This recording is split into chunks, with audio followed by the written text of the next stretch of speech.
What's up guys, Asian here with another PTS patch notes review. This time it is 6.1.2 or week 3 of the Stonethorn PTS. So starting on week 3, we should be seeing some more balance changes with the item sets and skills and just other combat changes in general here. Now, along with this particular patch notes, there was also an announcement about some tests that they're going to be doing in Cyrodiil. That's going to be covered in a separate video, which will be coming out tomorrow. I just kind of want to get a good sense of how these things are going to play out in PvP. I already have a very good idea of how these will play out in PvE, but I also kind of want to get some, what's the word I'm looking for?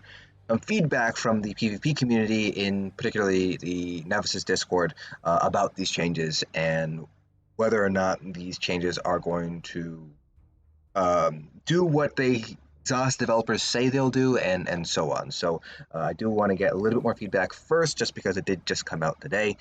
So I do kind of want to get a sense of that from the PvP perspective before I go ahead and make a opinion video on it.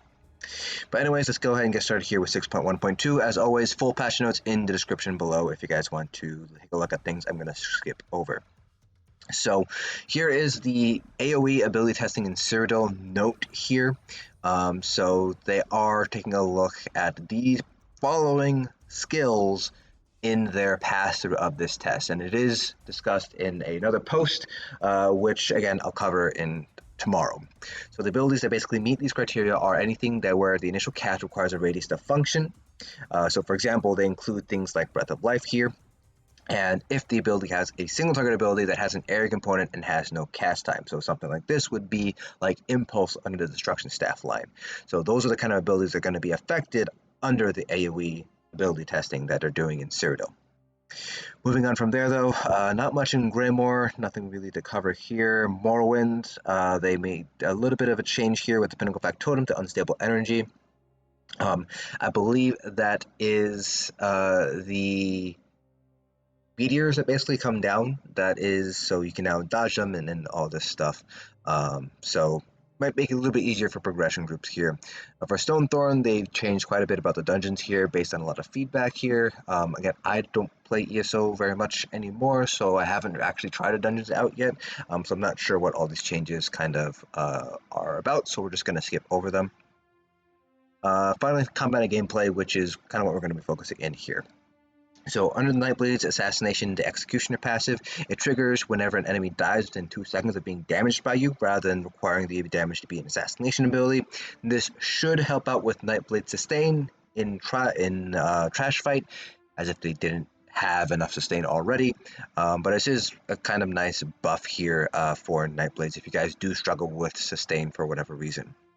Under the bow line, Toxic Barrage, which is a morph of the Rapid Fire ultimate. The poison will now apply on each tick, but with a delay of 1 second to ensure it does not deal damage until they have stopped taking damage from the ability. So basically what this means is as long as you hit them, they'll have the poison effect, but there's going to be a delay of 1 second between when it actually starts to tick, is what I'm reading from this. They also fixed a couple of issues here with the morph itself. Under Randomizations, they fixed a number of issues with item sets that required fully charged heavy attacks in order to proc. They did change a couple of tooltips to clarify that whether or not you need to complete the heavy attack in order to do so. So certain weapon types, particularly resto staves and destruction and lightning staves, for example, you can do what I like to call a half-charged heavy attack. So these are heavy attacks where you're holding the left mouse button down or whatever your attack button is, but you're not fully completing the full heavy attack animation. The most notable set that kind of fell under this was Infallible Mage, where before they fixed it, you could just do a very short charged heavy attack but not complete it, and you'll still be able to apply the minor vulnerability from Infallible Mage. But that has since been fixed, and it does seem like they are fixing issues that sort of for other sets sort of fall into this sort of category here. They fixed a couple of issues with Deadwater's Guile. They changed Shadow Red Mountain so it deals more damage now, so it deals 12,840 up from 5918, but they also increased the cooldown to 8 seconds up from 2. And it also no longer procs on weapon passives, as they're considered procs. So things like the Heavy Axe Bleed or just the Axe Bleeds from the two-handed and dual-wield skills, those are no longer proc Shadow Red Mountain. This does end up nerfing the damage output of Shadow Red Mountain from a pure DPS perspective, but from a burst perspective, obviously this does increase power because it basically just slightly over doubled the amount of damage that it outputs in a single hit. The cooldown, of course, is 8 seconds now, so your sustained damage is lowered, but your burst damage has increased. So for PvP, I think this would be seen sort of as a buff more than anything else in PvP, but for PvE, it's definitely going to be a nerf. Under Dungeons and Arena sets here, so Calurian's Legacy now requires a critical strike in order to trigger, and no longer excludes non-magical oriented attacks proc condition. So basically what this means is any critical attack, I should say, critical hit should proc the condition, and to kind of make up for this, they did increase the damage up by 1,000-ish to 1,400. Elemental Succession, they reduced the spell damage granted per element down to 492, so it is a nerf here to Elemental Succession. This set was really only used on Magicka Necromancers, and some Mag Decay builds made use of Elemental Succession, but with this change here, it's probably not going to be worth running Elemental Succession at all on either of those two specs. You're probably going to be better off running something like Mother Sorrow, potentially Medusa, and other more commonly used sets, for example.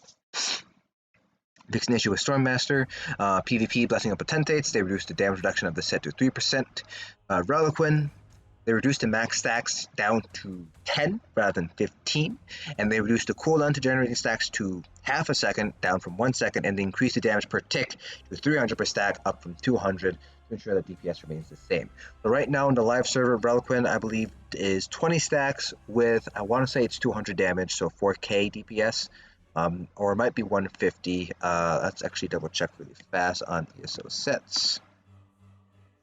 Yeah, so it's 200 damage here on the game right now. So they dropped this down to 300, but you can get 10 stacks. I'm not sure why they are saying that DPS remains the same. 20 times 200 is 4,000. 10 times 300 is 3,000. So they did nerf DPS. I don't know why they're saying that DPS remains the same here.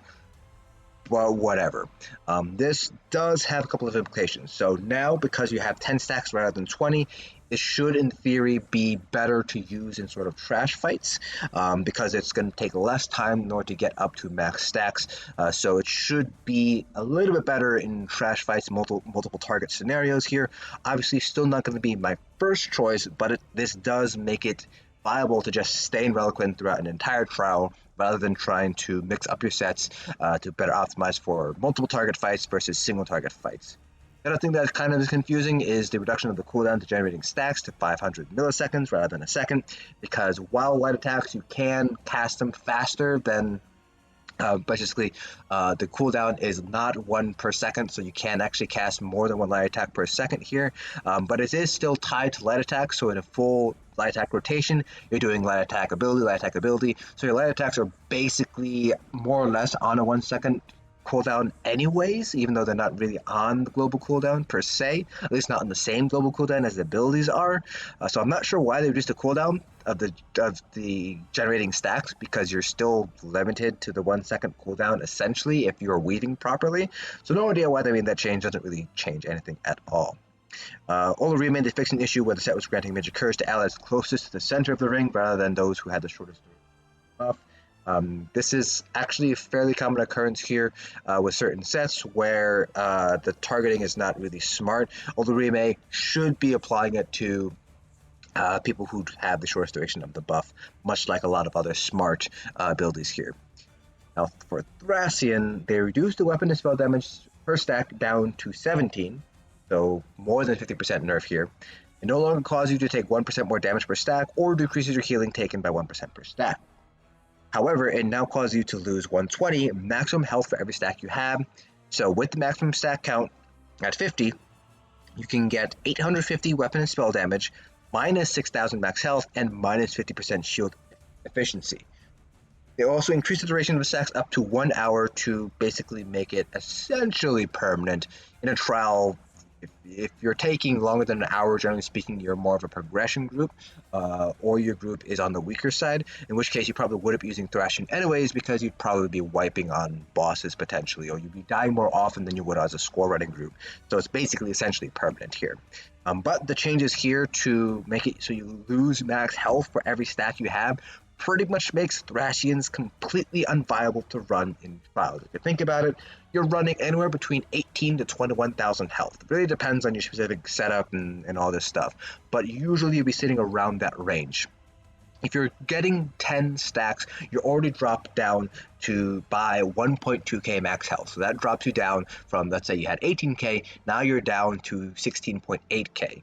That might not seem like a huge difference, but there are some attacks that bosses do where that additional 1.2k max health is going to make a difference. Plus, I haven't tested this yet, but I suspect this is off of base health, which means that all your percentage modifiers are going to end up being weaker in terms of giving you less health comparatively, because your base health now is lower. So this definitely just kills Thrassians. So unfortunately for those guys who have taken the time and energy to farm out Thrassians, if these changes go through when Stone Thorn goes live in 3 weeks now, I feel bad for you guys, but Thrassian is basically dead in PvE now. And they fixed a issue with Earthcore here. But that pretty much covers all the PTS patches.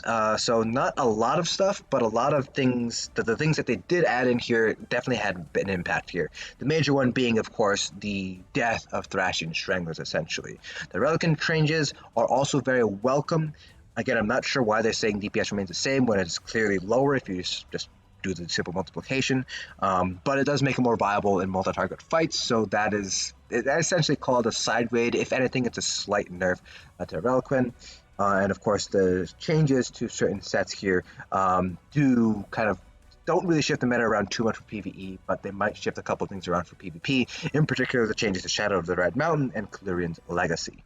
But that's pretty much covers it for this PTS patch notes. So we still have 2 weeks of the PTS to go, week 4 and week 5, and then obviously any changes from week 5 to the live server. So there's still 3 weeks of PTS, so things might still change. We'll obviously review those PTS patch notes when they go live in those coming weeks here.